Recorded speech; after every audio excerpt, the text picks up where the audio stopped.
And one time he was a drunk driver with no victims. He should have been deported the first time, and he was not. And the reason he wasn't deported... Because he didn't commit a felony. It doesn't make any difference. And he didn't commit a misdemeanor. He didn't commit a misdemeanor having to do with moral turpitude either. So let me get this straight. Everyone followed the law. Everyone had an apology from the governor to the mayor down. No, they didn't.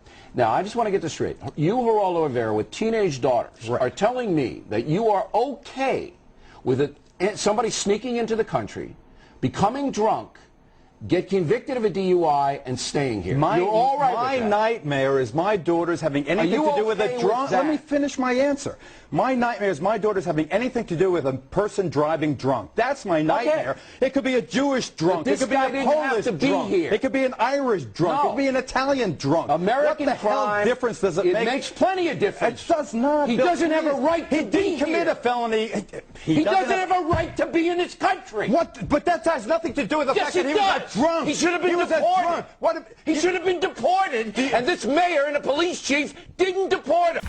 Yo, what up, world? It's your boy Filochko, a.k.a. Philco, a.k.a. Phil, a.k.a. Yo Nyaga. And today we're going to talk a little bit about immigration in America. Now, the reason I played this old clip was because, one, I thought it was funny. Two, Bill O'Reilly, whenever he's angry, it makes me laugh. Now, I know a lot of people don't like Bill O'Reilly, but honestly, I don't really have a strong opinion on him. He's just another dude. I think sometimes he says some pretty accurate shit, but he says it really raw. You know, he doesn't say it to spare your feelings at all. He says it, and he's pretty raw. But 90% of the time, I don't agree with him. But the 10% of the time, I do agree with him. Most other people don't because he's too raw. And now to immigration. Something I tell a lot of the Russian girls who I know who are in America who stay illegally. It's like really hard to at least from New York, at least in New York, it's really hard to be deported as an immigrant. Like, you have to do something. Like, in Russia, it's not like that. In Russia, like, you could just walk the street. The police don't need a reason to search you, ask for your passport, none of that. Your registration, they don't need an excuse. They just start searching you, you know. It doesn't matter.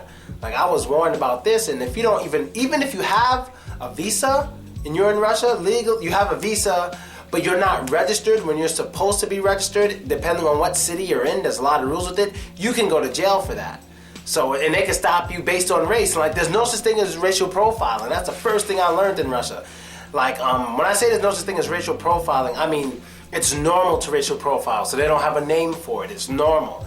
So, like, whenever I'm getting off the plane or something, I'm like the only black guy, they always double check my stuff, always. They pull me over to like the last minute metal detector, like extra, optional. Like, I'm always going through it because I'm black. They always do it, but I'm used to it because it's Russia. So it's not like, oh my God, racial profiling is different. I stand out. In Russia, it's normal to check the different people. So a lot of times you'll see policemen speaking to a bunch of guys with like straight dark hair and, well, not straight dark, sometimes straight dark, sometimes curly dark, depending if they're like from the stands or like from near Chechnya or something.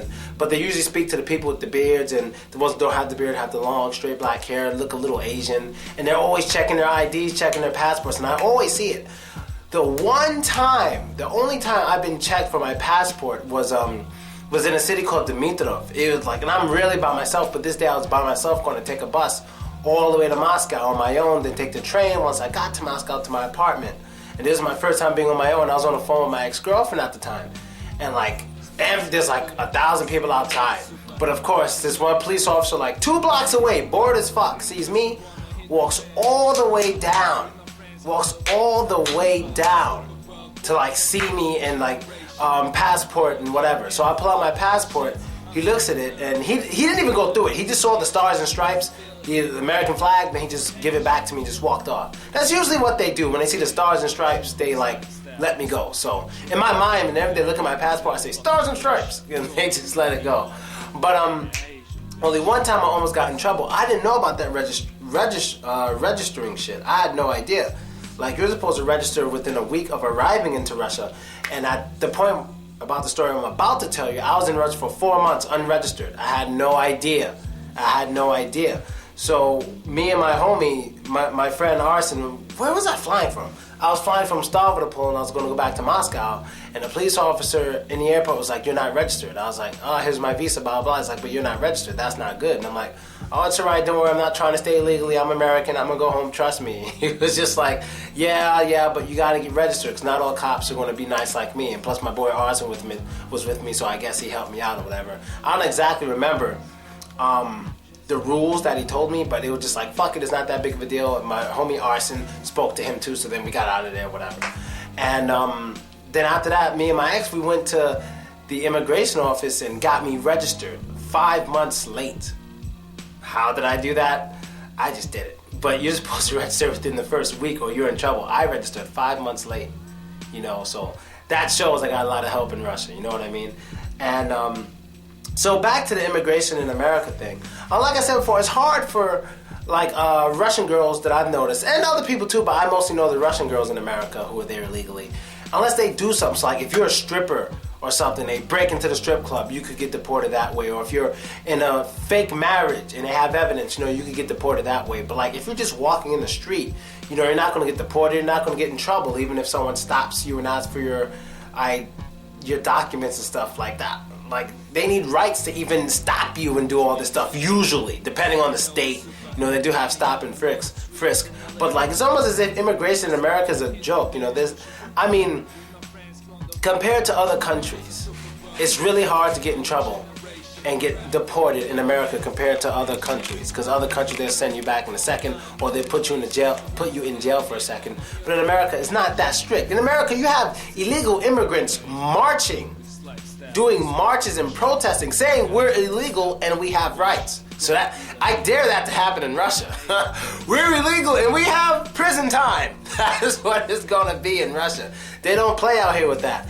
And as for the immigration, one more thing I want to mention, but difference between immigration and American and Russia, is that immigration in Russia is like the immigration out here, there's mostly, I think, a lot of the immigrants are in Moscow.